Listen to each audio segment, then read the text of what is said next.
NFL spin move time, so we're putting a Sportsbook or DFS spin on the latest NFL offseason headlines. So, Aaron Rodgers went full Aaron Rodgers with some strange comments about his future this week, but basically he was non-committal on if or who he'll be playing for next season. Early Thursday morning, ESPN's Diana Rossini reported that a decision could come soon, and there are multiple teams with trade offers on the table. Now, the guy who might be impacted the most by this is his Green Bay buddy, Davante Adams. Adams said this week there have been no discussions between him and the Packers, but the window to franchise tag players opened on Tuesday. So do the Packers need to tag Adams to have any shot at retaining Rodgers, Pearce?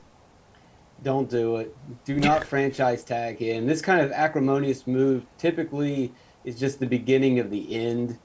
The last thing you want to do is turn Davante Adams into a diva wide receiver. You got to find a way to sign him, and you've got to find a way to get Aaron Rodgers back. I know the grass is always greener, and you think of, what could happen or what are the moves that we could make.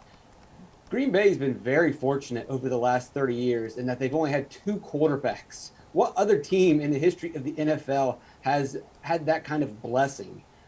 They have no idea what kind of trouble will lie ahead if they continue to try to make some sort of drastic move or to gamble. They don't know. Green Bay fans, the organization doesn't know what hard times are. You got to keep him. They are very close. I know the rebuild sounds nice, but there's no guarantee that the rebuild will work. We're one game away. This is a Super Bowl caliber team. Why mess with this? Find the money, make them happy.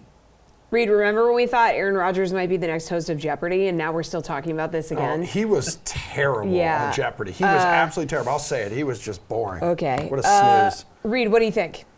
Yeah, I'm so happy, though, it is Steve Jobs season for you, Jesse. It's always Steve Jobs season, baby. Yeah, it's a moo-moo. I feel severely underdressed. We got Steve Jobs, and we got Pearce here with a suit and tie, dressed in the nines. Emerson's in a collared shirt. Everything is upside down. And so is this. And Pearce is absolutely right. You need to keep him, because if you take a look at what the Packers have done, not only have they only had two quarterbacks for the last 2 decades, Hall of Fame, Super Bowl caliber quarterback, winning quarterbacks, they had one of the best wide receivers, receiving cores in their stable for the last 10 years. You had Jordy Nelson, you had Randall Cobb when he was good, and now you got Davante Adams, who was first or top 3 in every major statistical category for wide receivers.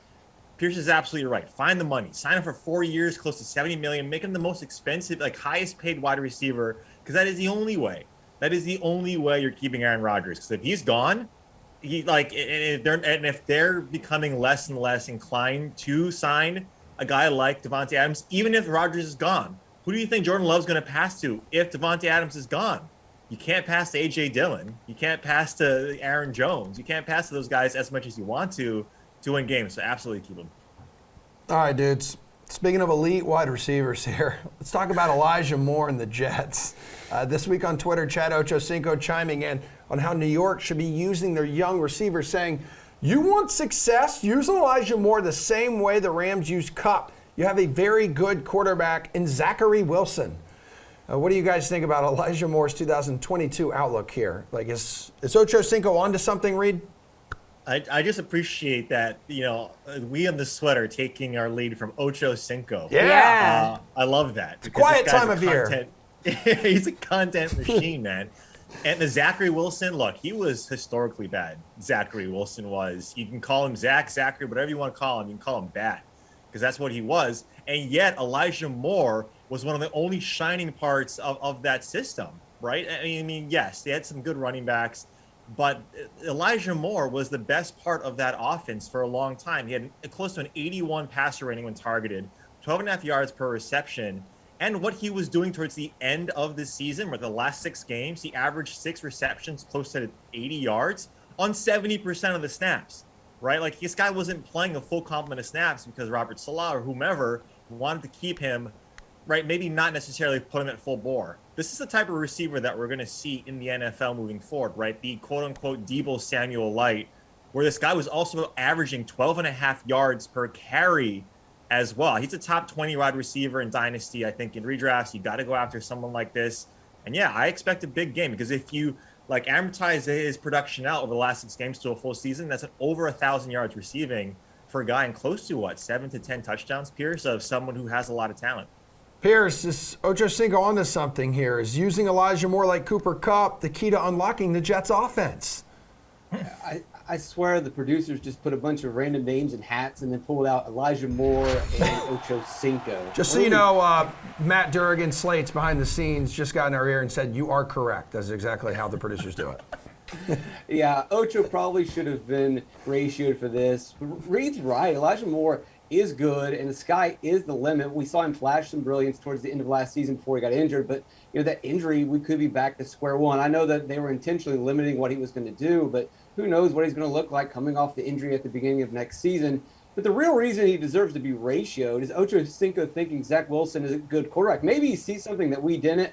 I know that Wilson was really bad, and a lot of that was because his offensive line was absolutely abysmal. He had a 30.6 pressure rate. The adjusted sack rate was near the bottom of the league. And it wasn't like he was a rookie that was holding the ball too long. He had 2.4 pocket time, so that wasn't the case. It was just terrible blocking. Maybe if they improve that offensive line, but everyone needs to improve their offensive line. I don't see how the Jets are going to miraculously fix that.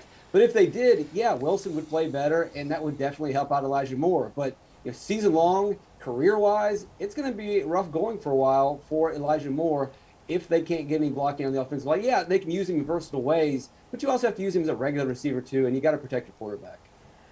All right, some social media detective work leads us to our next question. People have noticed Russell Wilson changed his Twitter profile pic from one of him in a Seahawks uniform to one from his days as a prep school player in Virginia. Oh. Russ is a Virginia native and played 3 years at NC State before landing in Wisconsin and eventually being drafted by Seattle. So some have been speculating a DMV homecoming for the Seahawks quarterback if he were to leave. It's your neck of the woods. Yeah, it is. I'm a Virginia girl, too. Right now on DK Sportsbook, Wilson is plus 2,500 to end up with the Commanders.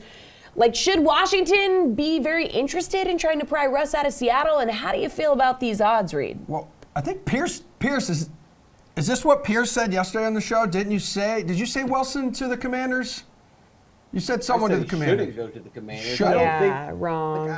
I don't think it works. I mean, good. It'd be great for Wilson. Wilson does need a change of scenery, I suppose, and maybe that's what he's alluding to with his social media photo change. I mean, I guess that settles it. He's leaving Seattle, but he's going to go from a team that he has weapons at to a team where, I mean, Washington's not terrible. They've got a good receiver, but it's definitely a downgrade weapons-wise, and the offensive line's not going to get better, and it doesn't change the fact that he's an athletic quarterback that has gotten old. This is not a new story. We've seen this with all of the quarterbacks that lean on their athleticism. When that disappears, they fall apart. Tom Brady was able to continue to put up good numbers because he's a pocket passer. You block for him, you give him weapons, he could have another 5 or 6 more good seasons. But Wilson's a guy that scrambles and makes magic happen, and he wasn't making the magic happen last season. In his defense, he wasn't throwing turnovers, but he's throwing a lot of incomplete passes. If you don't move the sticks, then you don't win games.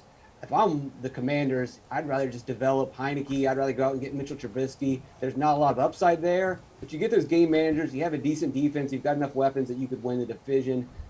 Why would you trade your future or get rid of resources for Russell Wilson, which really just seems like a lateral move? I don't think that I don't think he's going anywhere, really. You can change his picture all he wants. No one wants him. All right, Reid, real quick, this was plus 2,500 yesterday. Now it's plus 1,800. Dude, that's a big move. Yeah, this is a move that all of his quarterbacks are doing, right? They take all of the social media posts down. It's a move that his team and Kyler Murray's team wants to do to get more money. Look, I think the Commanders go after Kenny Pickett in the draft or Jimmy G, to be honest. I don't think they go after a guy like Russell Wilson where you got to pay a bounty for. I think he goes to Philly.